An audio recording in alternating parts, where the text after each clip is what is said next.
Russell Westbrook is officially retired.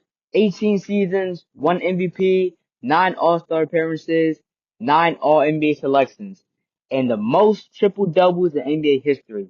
But today, we're putting the nostalgia aside. I'm ranking every Russell Westbrook season based on how good he actually was statistically. That means points, rebounds, assists, but also efficiency, turnovers, shooting, availability, awards, and overall impact. So some of these seasons might be lower than you expected. Let's get into it. '08 through '09 season, rookie Russ averaged 15.3 points, 4.9 rebounds, and 5.3 assists per game. The athleticism was obvious, but the efficiency wasn't great. He shot under 40% from the field and was still figuring out how to run an NBA offense. There were flashes of greatness, don't get me wrong, but this was nothing special statistically. C tier. Year 2, 16.1 points, 8 assists, and 4.9 rebounds per game. The biggest improvement was his playmaking. He started all 82 games and became a much more important part of Oklahoma City's offense. Still inefficient, but definitely a big step forward. B tier. Now we're getting serious. 21.9 points, 8.2 assists, and 4.6 rebounds per game. Russ made his first All-Star team and was named All-NBA second team. His scoring jumped dramatically and he became a legitimate star next to Kevin Durant. The efficiency still wasn't amazing, but the production and the impact were undeniable. A tier. 23.6 points, 5.5 assists, and 4.6 rebounds. Russ made another All-Star team and another All-NBA team, and Oklahoma City made the NBA Finals, which they unfortunately lost to. They lost to the Miami Heat, which were a stacked team, so I don't blame them. His scoring was elite for a point guard at the time, and his athleticism made him incredibly difficult to defend. The numbers weren't quite MVP level, but this was absolutely an A-tier season. 23.2 points, 7.4 assists, and 5.2 rebounds, another All-Star appearance, another All-NBA second team selection, and he played all 82 games. His efficiency was still inconsistent, but his overall offense production was extremely high. A tier. This one is difficult. Russ averaged 21.8 points, 6.9 assists, and 5.7 rebounds per game, and shot 45.7% from the field. Those numbers are great, but he only played 46 games. As I said, availability matters. So despite the excellent per game production, I'm putting it in B tier. You can argue with me for that. Now we reach one of the most explosive seasons of Russ's career. 28.1 points, 8.6 assists, 7.3 rebounds. He won the scoring title. He won All-Star Game MVP. He made All-NBA second team, and he finished fourth in MVP voting. But here's where I'm being honest. The efficiency wasn't great. He shot just 42.6% from the field and turned the ball over a lot. So I'm not automatically calling it S tier just because he averaged 28, 8, and 7. Still an incredible season by far. A tier. Now this is an S tier season. 23.5 points, 10.4 assists, and 7.8 rebounds. Russ made first team All NBA and finished third in MVP voting. His playmaking exploded. His triple doubles became a regular occurrence, and he helped Oklahoma City reach the Western Conference Finals.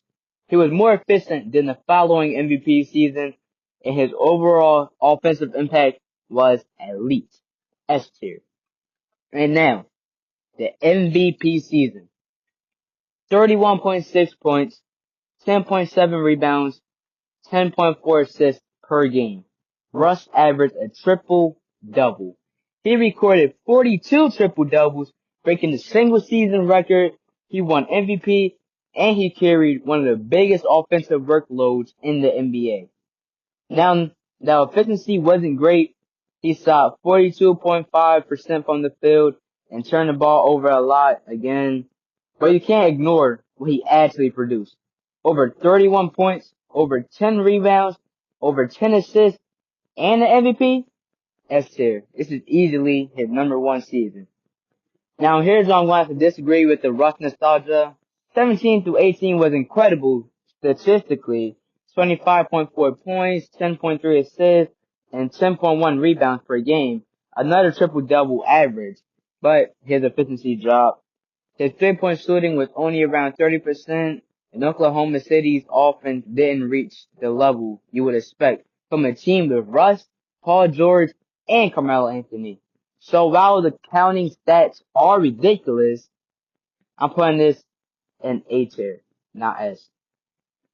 18 through 19. 22.9 points, 10.7 assists, and 11.1 rebounds. Another triple-double season, and he led the league in assists. But again, efficiency is the issue. Russ shot under 30% from three and around 42% from the field. He also led the league in turnovers. So yes, the triple-double is impressive, but we're ranking the whole season, not just the box score. A tier. Now we take it to Houston. Houston Russ, 27.2 points, 7.0 assists, and 7.9 rebounds per game. And this is one of the most interesting seasons because his efficiency actually improved. He shot 47.2% from the field for a huge part of the season.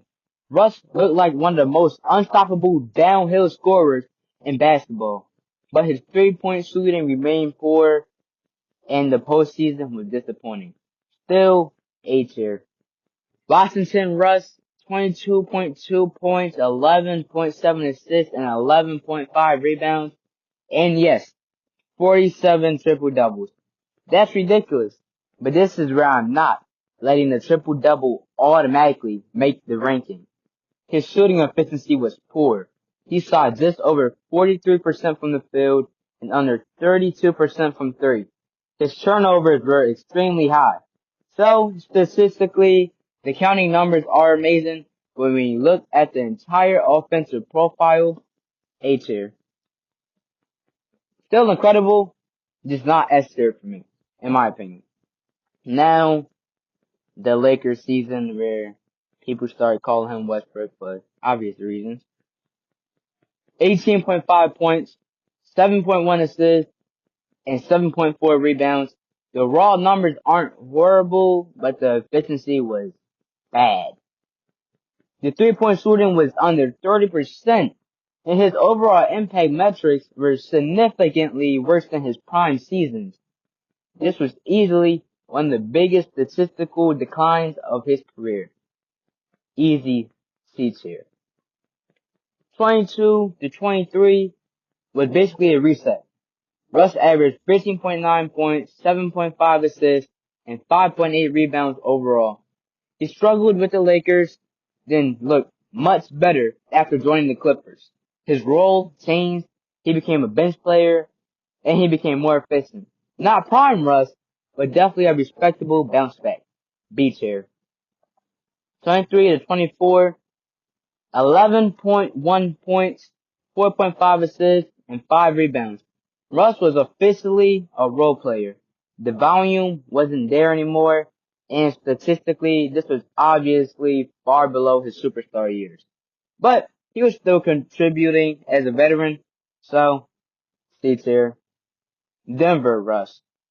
13.3 points, 6.1 assists, and 4.9 rebounds. He wasn't asked to be the primary ball handler or scorer anymore. Instead, he brought energy, playmaking, and athleticism off the bench. He played 75 games and remained a useful rotation player. For this stage of his career, B tier. And finally, Russell Westbrook's final NBA season. At 37 years old, he averaged 15.2 points, 6.7 assists, and 5.4 rebounds. Obviously, this isn't anywhere close to his MVP years, but he was still producing, and he remained a significant part of his team's rotation. For a 37-year-old in his 18th season, that's respectable. B tier. So here's where I have all 18 seasons. S tier, 15 through 16, 16 through 17. A tier, 10 through 11, 11 through 12, 12 through 13, 14 through 15, 17 through 18, 18 through 19, 19 through 20, 20 to 21. B tier, 09 through 10, 13 through 14, 22 to 23, 24 to 25, 25, 26. C tier, 08, 09, 21, 22, 23, 24. D tier, none. But if I had to pick Russ's 5 best overall statistical seasons, number 5, 14 through 15. 28.1, 8.6, and 7.3 per game. Scoring champion and 4th for MVP voting. Number 4, 18 through 19. A triple-double season and the league's assist leader. Number 3, 17 through 18. Another triple-double while averaging over 25 points per game. Number 2, 15 through 16. First team All-NBA and over 10 assists per game.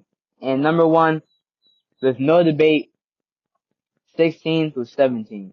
31.6, 10.7, 10.4.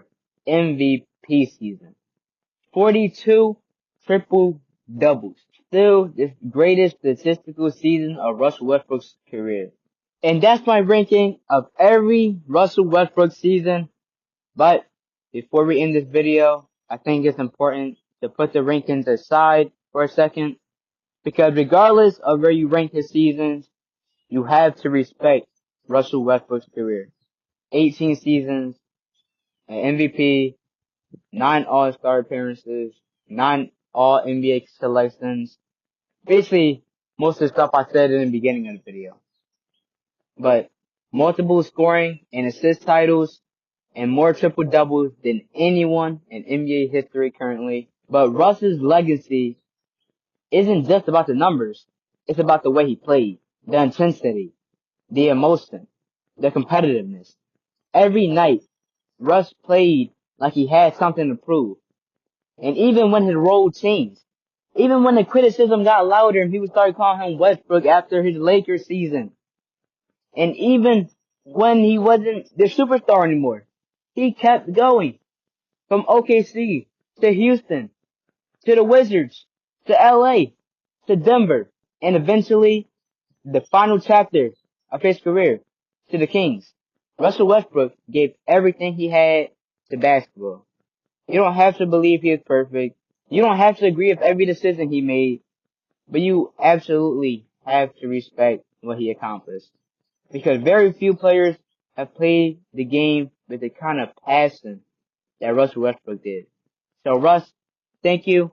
Thank you for the memories. Thank you for the triple doubles. Thank you for the MVP season. Thank you for the dunks, the celebrations, the intensity, and all the moments us NBA fans will remember. And most importantly, thank you for giving basketball everything you had for 18 years. The debates about Russ's career will probably never end. But one thing is certain. Russell Westbrook is a legend of the game, and the Brody will never be forgotten. Thank you, Russ, and congratulations on a incredible career. And that's it for today's video, but I want to know what you think. Did I rank any season too high? Did I disrespect the season? And where would you rank MVP Russ? Or what would you rank any of the seasons I talked about? Do you agree with me or do you disagree with me? Let me know down in the comments. And if you enjoyed the video, make sure to like and subscribe because I got more NBA videos coming. And with that, I'll see you in the next one.